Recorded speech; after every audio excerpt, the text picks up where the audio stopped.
Well,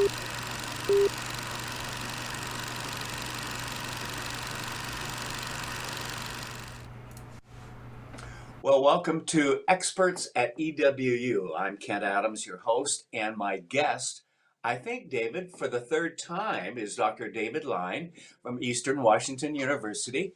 And I feel like I really know you, but I've never met you in person. Welcome to what's going on now, right? In fact, you're in Thank Arizona, helping some folks down there, so that's great. A lot of discussion going on. Since you and I chatted yesterday, the governor has had two press conferences, one last evening, and then to talk about the fact that he's going to have a plan. And then today, talking about the plan will be a little better known here pretty soon when they get some of the numbers in and so forth. And they hope to start opening up some things in the community. Fortunately, in Spokane, we have not been as bad as some of the headlines that you see in New York and places like that. So I think there's been a lot of pressure going on. One of the things that keeps coming up constantly is the testing issue about if you have it, if you have the antibodies to it, and so forth. And I think that's going to be a lot of the discussion in the next couple months, don't you? I do. I think that as we previously were talking about flattening the curve, we're actually now Yeah. trying to lower the curve. So we've passed over the top and we're no longer trying to get the top to the bottom.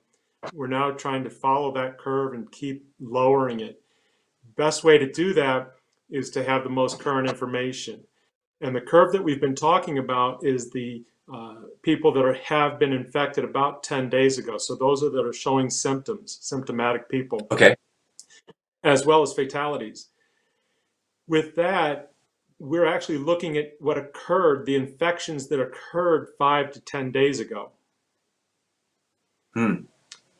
With testing, we can actually jump forward to just a day or two ago.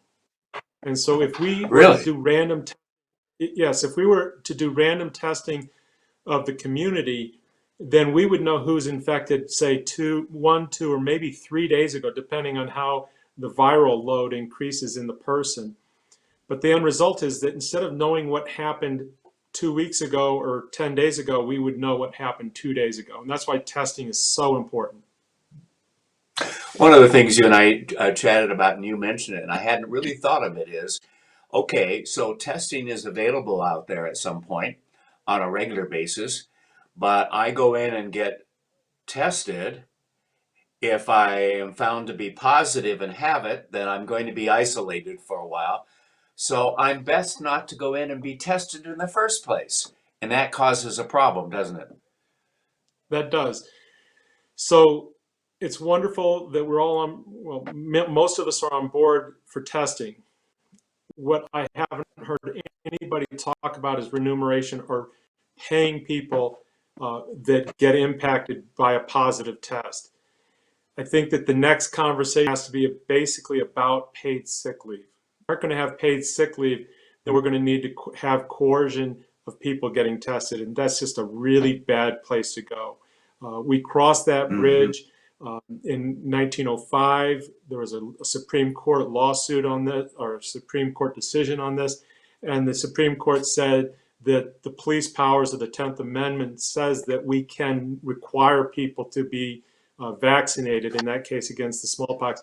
I can see that the Supreme Court could say people must be tested. It's just a place we don't want to go. The easier route is just to say, let's make sure that people are made whole so that we are a community, we stay a community, and if you get tested, we'll make sure you don't lose money. Yeah, I mean, because I mean, I get it why someone wouldn't want to be tested because they're going to lose maybe a couple weeks of wages or salary and those kinds of things, and maybe that's where the community through healthcare, through whatever, needs to step up and do the best thing for them and their family and their associates by keeping them separate for a while. Today in Spokane, there was a protest, and there have been protests on the Capitol steps in Olympia and other places. You've seen them. We've all seen them on the evening news. And what are some of your thoughts about people who are saying, let's just stop everything and open up all business? It's a big social experiment, and I'm Yeah. really incredibly scared of it. Um, the numbers, the science, everything is not suggesting that they would be correct. I keep reminding myself that nature really doesn't care what I believe. Yeah. And, it's that simple. The Yep. virus doesn't care what we believe. The virus is going to do what the virus is going to do. And if we want to protest because we believe it's against the Constitution to do what we're saying, and the virus is going to impact us, the virus will shut down this economy harder than we can ever imagine. I just think back to all of the Europe being shut down for the plagues. I think about the smallpox outbreaks in Boston, Philadelphia, just shutting cities down for months. We haven't experienced that. We have the opportunity to experience that if we really would like to. I would prefer we didn't. I think it would be great if we could just say, there's enough social experiments going on in other locations. Let's learn from them. We don't need to do it ourselves. I keep hearing that there will be the whole antibodies issue, a vaccination, which I understand is at least probably a year off. But do you think we're going to have some solutions to help people get well faster? I keep hearing good things, and I do Yeah. believe that we're very intelligent people, and we will start to have some treatments that are effective. Um, when they occur and when we can replicate them, I don't know. Every so often we hear that some things are helpful. If I recall, a couple months ago we were talking about ibuprofen being bad or good. So we just got to hang in there and hope for the that regard. But they won't be treatments; they'll just be. They won't be solutions; they'll just be treatments. Right, right. Um, I keep hearing, well, the last time was what, 1918 with the Spanish flu or something like that, and I don't remember all my dates, and that this is the equivalent of the 100-year flood. Talk about that because you have a different perspective and some different thinking on that, and I like that. So the 100-year pandemic, some people are calling it the 100-year flu and saying that this is as bad. This is something that comes around every 100 years and things like that. And I don't know whether that's true or not as regard to a 100-year sequence. But what I am seeing when it comes to floods is that we're having an increase of 100-year floods. So Houston had 3 100-year floods. Concerned, even if this is a 100-year flu, we have 3 over the course of it. And there's reason to believe that that's going to be the case because as we change the temperatures, the climate changes, what's going to happen is microbes are not very good at staying stable in changing climates. So therefore, we've looked at the threat to the food industry and to food supplies of microbes dying off and not being able to continue. But we also know that we will have adverse or microbes that will hurt us that are going to, and so I'm cautious. I'm very confident that we could have 3 of these to become the new norm. Wow, wow. Um, I've seen a lot of kids and moms and dads and others making the homemade masks and so forth. Are those effective? And if so, is it effective if I'm wearing one from getting contaminated from somebody else, or is it really holding back anything that I might have to infect others? There's just so much Yeah, information out. it's there to protect others from you. So if you're wearing the Oh, mask, you're keeping your germs to yourself. oh, okay.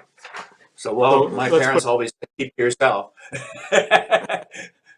if I'm going to go get my hair cut and I've been isolated for 14 days, the the person that should be wearing the mask, if everything is true, is the person cutting my hair, Ah, because they've been okay. interacting with the public and they could infect Yes. me. If I leave 14 days, and I'm not going to have the virus, I can't give me wearing a mask will not be helpful. Yeah. One of the things that was our original intent for today's conversation that we talked about a couple of weeks ago was about the disenfranchised. There's a segment of our community and every community that is not doing as well as others for a number of reasons. Can be mental, it can be physical, it can be homelessness, all of those issues and so forth. Um, are we helping them right correctly, or do we need to step up and do more? And if so, what? I actually think that we've been improving our support of them and helping them out. It's been really nice. Communities come really support. I say at all that we don't have a lot further to go, but we're making strides in the right direction. Things like having water hand washing stations would be a great step forward. They are a great step forward. Also, supporting those underlying conditions is a big deal. That's the biological aspect. The next thing we need to realize is that there's an economic and a social aspect. From an economics perspective, we need to get them that stimulus check. We need to make it so that people are able to put food on their table. People shouldn't have to make a decision whether they would go to work and be exposed or stay home and not eat. People should, everybody should be able to get a stimulus check, and you shouldn't be coerced into going to work um, in a high risk position. The Mm-hmm. third part of that is a social aspect, and the social aspect we know that from previous disaster, those who contribute to the solution of the disaster the best. So therefore, I think we want to make sure that everybody's contributing to the solution, and that starts with the elderly all the way to the children. Everybody should be able to contribute on supporting this one. I'm not hearing about a lot of what I would call children being sick and or dying. It sure seems to be the elderly, clearly here in Spokane with some of the veterans at the veterans home and so forth. And we saw it kind of kick off on the west side of the state with senior living facilities and so forth. And naturally, they're set up in such a way, they're having meals together and in close contact and so forth. And so some of those situations just are inviting for whatever illness might be floating around. Um, um, this doesn't seem to be quite as bad though for children. Are you hearing that? That is what I'm hearing. Yeah. Uh, Is there a reason? Do you know why? It's just the makeup of the virus and the makeup of us. The way I think of it from a very non-technical perspective is they got a good warranty and a brand new parts system. Yeah. Well, and probably parents who are being super protective as well, right? Yeah. I'll have to tell you, my wife and I went down to see some of our kids down in Valley Ford last Saturday, and it was hard not to get out of the car and go inside and hug them. It's just in I could feel it from them back to us and so forth. What should be the next couple of steps? If you could design where we're going to go in the next 30 days between now and the middle to the end of May? What steps can we or should we be taking? I would like to first. I would like to address the concerns of people that are protesting, and I would Okay. like to hear their concerns and why they would like us to open up. Is it a financial reason? Is it an emotional, social reason? Is it a concern about freedom? And all of those are legitimate concerns. So let's hear them out Hmm. and let's make it so that we're all in this together. The next thing I would like to see is getting all of us out and enjoying things that are logical and make sense to enjoy. Things like going out on the boat and enjoying the nice weather. It, I think A that there's walk in no the reason. park, Yeah, there's no you know? reason why we can't do that. And then, and if we do that, if we wait a month to do that, I think that we'll be able to have pickup basketball games and smaller impromptu gatherings out in the parks and whatnot. And we would be increasing our exposure risk, but we could still probably a month from now be able to do that. Yeah.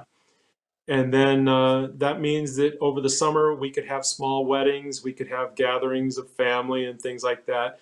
Fourth of July parties might be okay, whereas large gatherings for fireworks probably not. But then when we get to the fall, that allows us even more freedoms. Good. I like that. That's very thoughtful. David, any last thoughts here that I haven't asked you that we should talk about? Yeah, the first thought I have is that this is a big deal, and we all need to buckle up. And we've only gone through the first phase, and I think that the government has done a nice job of saying there's 4 phases, and we're through phase 1. Phase 2 decides whether we get to phase 3. If we don't do it Hmm. right, we can go right back into phase 1. And then the Yeah. second part is that we need to make sure that people's concerns are heard and legitimate, and we need to address the financial and social aspects. And if we don't do that, then the biological aspects are going to be hard to fix. Yeah. Thank you for your taking the time, for representing not only yourself, but EWU. You are an expert. I appreciate all your thinking on this. And when you get back to Spokane and we can actually sit down and have a cup of coffee, let's do that, okay? I look I'm forward to looking, meeting you in person. I look forward to it. All right. Thank you, Dr. David Line from Eastern Washington University. Thanks for watching this special edition.